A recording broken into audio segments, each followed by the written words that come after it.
രാധേ രാധേ എന്ന ചാനലിലേക്ക് സ്വാഗതം. തികച്ചും അവിശ്വസനീയമായ അമ്പരപ്പിക്കുന്ന ഒരു കാര്യം പറയാനാണ് ഞാൻ ഇപ്പോൾ ഇവിടെ നിൽക്കുന്നത്. നോർത്ത് എംബലാൻഡിലുള്ള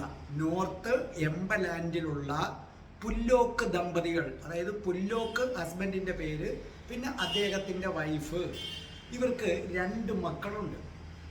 മൂത്ത മോളുടെ പേര് ജാക്വിലിൻ എന്നാണ്, 11 വയസ്സുണ്ട്. രണ്ടാമത്തെ മകളുടെ പേര് ജോന്ന എന്നാണ്, 6 വയസ്സുണ്ട്. ഭയങ്കര കൂട്ടാണ് രണ്ടുപേരും. എവിടെ പോയാലും രണ്ടുപേരും ഒരുമിച്ച് പോകും. ഈ അനിയത്തിയെ അത്ര വലിയ കാര്യമായിട്ടാണ് ജാക്വിലിൻ കൊണ്ട് നടക്കുന്നത്. അനിയത്തി ജോന്നയ്ക്കും ജാക്വിലിനെ അത്രയ്ക്ക് ജീവനാണ്. അങ്ങനെ ഒരു ദിവസം രണ്ടുപേരും കൂടെ കൈകൾ കോർത്ത് പിടിച്ചുകൊണ്ട് പള്ളിയിൽ പോവുകയാണ്. അങ്ങനെ രണ്ടുപേരും കൈകൾ കോർത്ത് പിടിച്ച് ഉല്ലസിച്ച് കാര്യങ്ങൾ പറഞ്ഞുകൊണ്ട് പള്ളിയിൽ പോകുമ്പോൾ ഒരു കാറ് ചീറിപ്പാഞ്ഞു വരികയായിരുന്നു. ആ കാർ അപകടത്തിൽപ്പെട്ട് ഈ 2 പിഞ്ചു കുഞ്ഞുങ്ങളും മരിച്ചുപോയി. അങ്ങനെ പുല്ലോക്ക് ദമ്പതികൾക്ക് അവരുടെ 2 മക്കളും നഷ്ടപ്പെട്ടു. വളരെ വേദനിപ്പിക്കുന്ന ഒരു അനുഭവമാണ്. അവർ മരണത്തിലും ഒരുമിച്ച് പോയി. കുറച്ച് നാൾ കടന്നുപോയി. അപ്പോൾ വീണ്ടും പുല്ലോക്കിൻ്റെ ഭാര്യ ഗർഭിണിയായി. അങ്ങനെ ഗർഭിണിയായി അവർ പ്രസവിച്ചപ്പോൾ ഇരട്ട കുട്ടികളാണ്. ആ കുട്ടികൾക്ക് ജാനിഫർ എന്നും ഗില്ലിയൻ എന്നുമാണ് അവർ പേര് കൊടുത്തത്. അപ്പം ജനിച്ചപ്പോൾ തന്നെ ഈ ജാനിഫർ, ഇരട്ട കുട്ടികളാണ്, ജാനിഫർ എന്ന് പറയുന്ന കുട്ടിയുടെ പുരുകത്തിൻ്റെ താഴെ 1.25 ഇഞ്ച് നീളത്തിൽ ഒരു മുറിവിൻ്റെ പാട് കണ്ടു. അവർ അത്ഭുതപ്പെട്ടു പോയി. ഈ രണ്ടാമത് ജനിച്ച കുട്ടി, ആ ജനിച്ച കുട്ടിയുടെ പുരുകത്തിൻ്റെ താഴെ 1.25 ഇഞ്ച് നീളത്തിൽ ഒരു മുറിവുണ്ട്. അവർ അമ്പരന്നതിൻ്റെ കാരണം, മരിച്ചുപോയ കുട്ടിയുണ്ടല്ലോ ജാക്വിലിൻ, 11 വയസ്സുള്ള ആ കുട്ടി 3 വയസ്സുള്ളപ്പോൾ ചവിട്ടുപടിയിൽ നിന്നും കാല് തെറ്റി വീണിട്ട് ഇതുപോലൊരു മുറിവ് ആ കുട്ടിക്ക് ഉണ്ടായിരുന്നു. അതേ മുറിവ് തന്നെയാണ് നമ്മുടെ ജെന്നിഫറിനും ഉണ്ടായിരിക്കുന്നത്.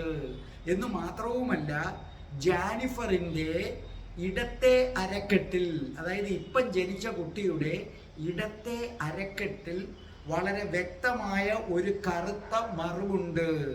ഈ മരിച്ചുപോയ ജാക്വിലിൻ എന്ന കുട്ടിക്കും അതേ കണക്ക് കറുത്ത മറുവുണ്ട്.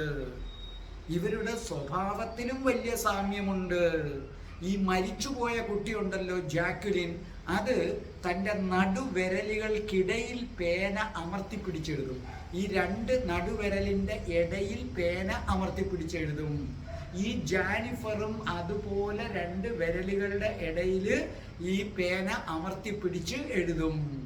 ഈ രണ്ടാമത്തെ കുട്ടി ഗില്ലിയന്, ഇപ്പം ജനിച്ച കുട്ടി ഗില്ലിയന്, ആ മരിച്ചുപോയ മറ്റേ 6 വയസ്സുള്ള കുട്ടി ജോന്ന, ആ ജോനയുടെ അതേ പ്രകൃതം, അതേ സ്വഭാവം, ജോനയുടെ എല്ലാ ഹാബിറ്റും ആർക്കുണ്ട്? അതായത് 6 വയസ്സുള്ള കുട്ടിയുടെ എല്ലാ ഹാബിറ്റും ഈ ഗില്ലിയനും ഉണ്ട്. പക്ഷേ ഇവരെ അമ്പരപ്പിച്ച ഒരു സംഭവം ഉണ്ടായിരുന്നു. ഒരു ദിവസം പുല്ലോക്കിൻ്റെ ഭാര്യ കേട്ടുകൊണ്ടിരിക്കുകയാണ്. ഇപ്പൊ ജനിച്ച കുട്ടികളായ ജാനിഫറും ഗില്ലിയനും കൂടെ സംസാരിക്കുകയാണ്. അവര് കൈകൾ കൊണ്ട് മുഖം മറച്ചിട്ട് ജാക്വിലിനെ കുറിച്ച് സംസാരിക്കുകയാണ്. അന്ന് നമ്മൾ കാർ അപകടത്തിൽ മരിച്ചുപോയി. ആ മരിച്ചു പോയപ്പോൾ ഇന്ന ഭാഗത്തൊക്കെ നമുക്ക് മുറിവുണ്ടായിരുന്നു. അപ്പോൾ ആ ജാക്വിലിൻ്റെ പേര് പോലും ഇവർ ഉച്ചരിച്ചിട്ടില്ല.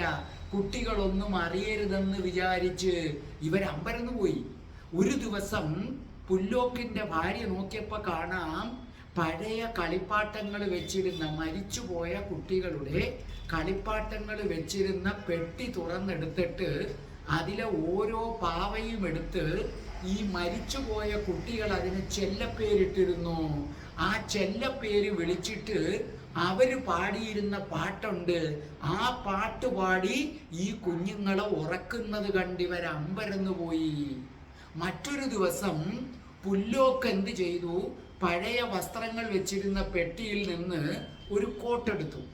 ആ കോട്ടങ്ങ് പഴകിപ്പോയി. അപ്പൊ അയാൾ അത് പെയിന്റ് ചെയ്തു.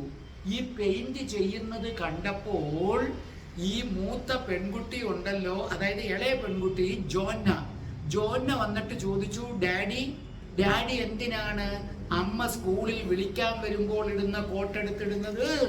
പുല്ലോ കമ്പരന്നു പോയി. കാരണം ഈ മരിച്ച കുട്ടികളെ വിളിക്കുന്നതിന് വേണ്ടി ഈ പുല്ലോക്കിന്റെ ഭാര്യ സ്കൂളിൽ പോകുമ്പോൾ സ്ഥിരം ഈ കോട്ട ഇടുന്നത്. ഈ കോട്ട് ഈ കുട്ടികൾ ജനിച്ചതിൽ പിന്നെ ആദ്യമായിട്ടാണ് കാണുന്നത്. അപ്പോൾ തന്നെ അവര് ദൈവത്തിന് നന്ദി പറഞ്ഞു. ദൈവമേ, ഞങ്ങളുടെ മരിച്ചുപോയ കുട്ടികളെ തന്നെ തിരിച്ചു കൊണ്ടു തന്നു. അതെ, പ്രപഞ്ചത്തിൽ തന്നെ അപൂർവങ്ങളിൽ അപൂർവം എന്ന് പറയാവുന്ന ഒരു കാര്യമാണ് ഒരമ്മയ്ക്ക് 2 മക്കൾ മരിച്ചു പോവുക. ആ 2 മക്കളും എന്തു ചെയ്യുക? അതേ അമ്മയുടെ വയറ്റിൽ വീണ്ടും പിറക്കുക. പ്രപഞ്ചം അത്ഭുതമാണ്. ബുദ്ധി കൊണ്ട് അളക്കാൻ ശ്രമിച്ചാൽ കിട്ടില്ല. ഇനിയുമുണ്ട് ഇത്തരം അത്ഭുതങ്ങൾ. നമുക്ക് കേൾക്കാം. പുനർജന്മം ഒരു സത്യമാണ്.